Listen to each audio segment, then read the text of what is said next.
Hidroureter dan hidronefrosis adalah entitas umum yang ditemui dalam pengobatan perawatan primer, pengobatan darurat serta praktik nefrologi dan urologi. Hidronefrosis didefinisikan sebagai dilatasi dan distensi sistem pengumpul ginjal pada salah satu atau kedua ginjal akibat terhambatnya aliran urin di bagian distal panggul ginjal, yaitu ureter, kandung kemih, dan uretra.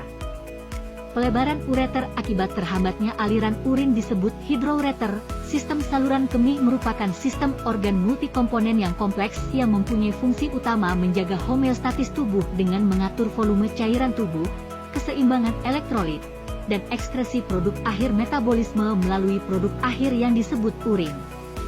Secara anatomi meliputi ginjal, ureter, kandung kemih, dan uretra. Setiap ginjal mempunyai korteks bagian luar dan medula bagian dalam, yang dibentuk menjadi piramida ginjal yang memanjang ke dalam panggul yang dilanjutkan sebagai ureter.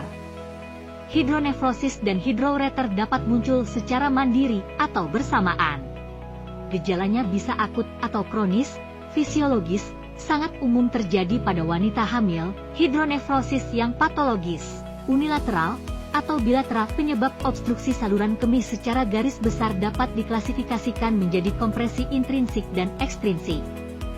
Penyebab obstruksi intrinsik termasuk batu ginjal, keganasan, stenosis sambungan uretropelvis, struktur ureter akibat peradangan sebelumnya, kista ginjal, katup uretra posterior, hiperplasia prostat jinak, dan kandung kemih neurogenik. Penyebab kompresi ekstrinsik termasuk kehamilan, kista peripelvis, ureter retrocafal, keganasan, trauma, fibrosis retroperitoneal, dan abses prostat. Kelainan anatomi merupakan penyebab sebagian besar kasus pada anak-anak.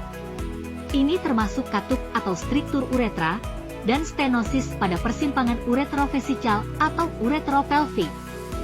Patofisiologi, terhambatnya aliran keluar urin menyebabkan peningkatan tekanan hidrostatik sistem pengumpulan.